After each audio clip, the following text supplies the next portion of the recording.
Joining us now to talk about the 11-2 Minnesota Vikings is ESPN and Omaha Productions' Kevin Clark. Kevin, we're really excited to have you on the platform this time around because you've got some exciting takes about the football season, about the NFL as a whole. And I really want to pick your brain about how have the Vikings changed your perception about them from training camp to now? They did the hardest thing you can do in football, which is win with the backup quarterback. So I loved J.J. McCarthy's selection. And I thought that it was a hard evaluation because he wasn't asked to do a whole lot in Michigan. But what he did do was he completed passes over the middle. He was accurate. He was on time. He had a lot of confidence. And so in August, I'm sitting there. I remember going to NFL Live saying, hey, week one, let's go. J.J. McCarthy needs NFL reps. Let's get it for him. And so I had a high floor on this team because I thought J.J. McCarthy was going to be the guy. He gets injured. By the way, he looked really good in preseason. And I think everybody should be excited about J.J. McCarthy for the next 4 years. We are. But yeah, exactly. And so be excited about everything if you're in Minnesota right now. But when I saw Sam Darnold come in, I'd seen him in other places whether that's Carolina, whether that's New York, where things just weren't as good and things weren't tailored to him. And what I saw with KOC was a coach who, first of all, believed in him, which I think, I was just joking with somebody on another show, like belief is the most underrated thing in football. And they're letting Sam Darnold throw deep. I think he's the second best deep passer in football by EPA per dropback. I think Next Gen Stats just put that out there. When he throws deep, it's like 20 yards in the air per attempt, which is really high. They're letting him do things. I think a lot of times when you talk about backup quarterbacks, and it's not like Sam Darnold's a normal backup quarterback. He's obviously played a lot in the NFL. He's a developmental guy who I think that he was signing with Minnesota in hopes of going somewhere else. But I think a lot of times we conflate, hey, you have a backup quarterback with, let's just give him easy answers to the test and have him do 4-yard checkdowns, right?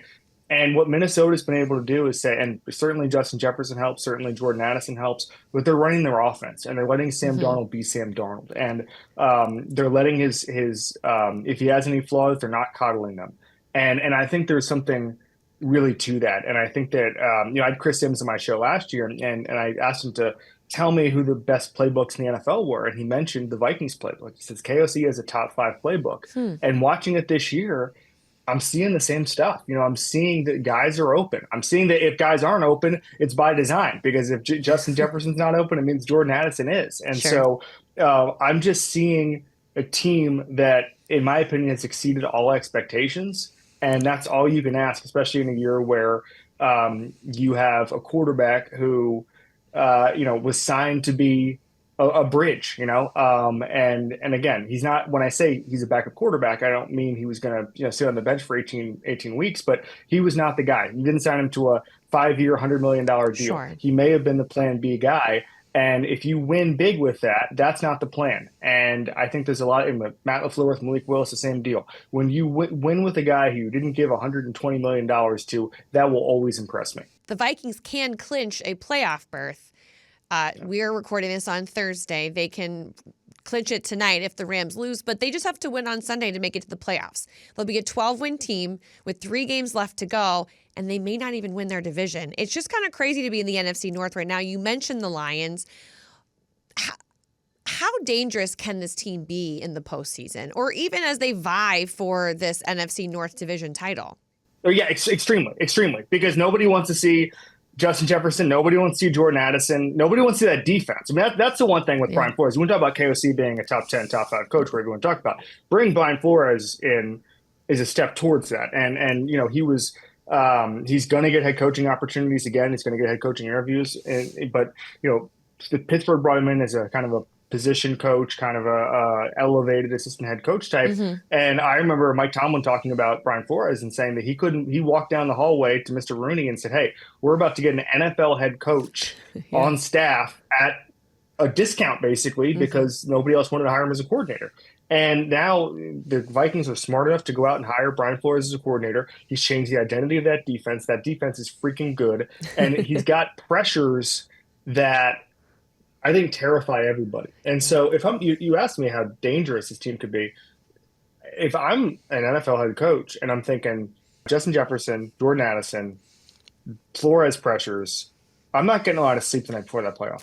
I'm not, because there's just too much going on. And so there's too much that scares your quarterback. There's too many different looks that you can get. And so I would not be surprised any outcome as far as the NFC playoffs. Like if I'm betting, yeah, the Lions are probably my number one in the NFC. I'd say the Packers are right there. I think Matt LaFleur is an awesome coach. I think they do a lot of the same stuff that the Vikings were able to do. I think the Vikings defense is better than the Packers defense Hmm. as far as what they can throw at you and schematically and all that stuff. But yeah, no outcome would surprise me for the Vikings. I think they're awesome. And again, I think that we talk about national media. Like I really do think that we're a little bit late on giving KOC the credit he deserves. I think he is a top tier Yeah. coach. We need to be talking about that more. Yeah, it really is part of the conversation up here about, Kevin O'Connell has done a good enough job, better than good enough job the past few Yeah. seasons, and really should be a candidate for Coach of the Year. He's 24-9 in one possession games, and that's the third best record in one possession games as a head coach in the NFL ever. Like John Madden is ahead of him, and one other guy is kind of crazy. He's doing such a wonderful job, and we're about to play a team who is in flux. That Monday Night Football game is going to Yeah. be on ESPN or ABC, and it's against a Bears team who took the Vikings to overtime. That was a crazy ending to that game. And now they have to come here to US Bank Stadium, Monday Night Football, all eyes, with an interim head coach. I imagine Thomas Brown not getting too much sleep this week as he tries to Yeah. rally his team after last week's loss. How do you see this game kind of playing out on Monday night? I don't like this Bears team very much. I like this Vikings team, as I've established over the course of this interview. I think the Bears, the roster has holes. I think that Caleb Williams is still learning how to play in the NFL. Something Sam Darnold has known for a long time, and I think you've seen spurts of confidence, especially in the Thomas Brown head coaching era and the OC era. Remember, Shane Waldron was the OC at the beginning of the season, where he's able to kind of do the things he was able to do at the collegiate game, where he's having confidence in the pocket. He knows kind of how to take a step to his left, step up in the pocket, whatever it is. He had that great pass a couple weeks ago to DeAndre Swift down the right sideline.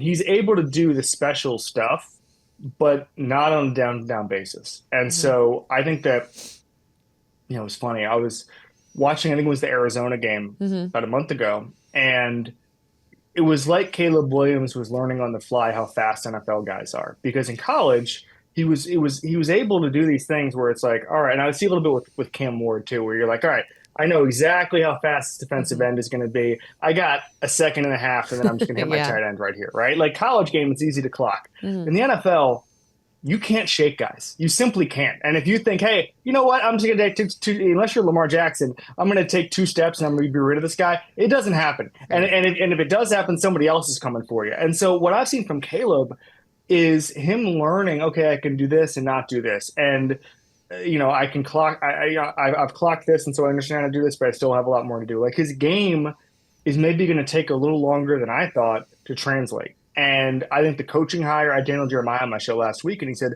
the most pivotal thing in the NFL right now is the coaching hire for the Chicago Bears going forward, because they've got to figure out what they're going to be. Caleb has to figure out what he's going to be. And so to answer your question about this week, like the Vikings are a heck of a lot better than the Bears. Yeah. I think that they're going to win, and I think the Bears have a lot of work to do with their franchise right now because I don't know what direction it's going in. Yeah, and it's interesting. I think a lot of comparisons are often made because both teams let go of their GM and head coaches around the same time, and you see the hires and how that's all played out over the last 3 seasons. And I know Vikings fans love their head coach, love this team so much. When you look at the success for what success could be for this team, what do you think it would look like when, the 2024 season is all said and done? Well, first of all, Ryan Poles was a candidate, I believe, in Minnesota. He was. So the comparison is extremely apt to make those and to see one team ascend like they have and one team not. And by the way, like the heights that the Vikings have reached, even over the past 20 years, way higher than what the Bears have, way higher. And that comes down to ownership, that comes down to infrastructure, that comes down to facilities, all that stuff. Vikings have the best PR staff in the league, no big deal. One up. I don't want to get in trouble. They're Yeah, top you 5, might get just in like trouble. KOC. They're top 5, just like KOC. No, it's all PR. It all comes down to PR. No.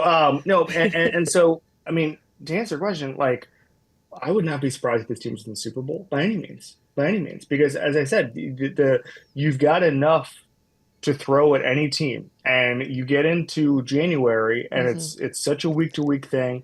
It's just a matchup. Hey, we can't handle Justin Jefferson. He's wide open. We can't handle Jordan Addison. He's wide open. Sam Darnold takes a lot of sacks. But again, it only takes, it's a home run league. And we talked about the deep passing earlier, where Sam Darnold's the second best deep passer in the NFL.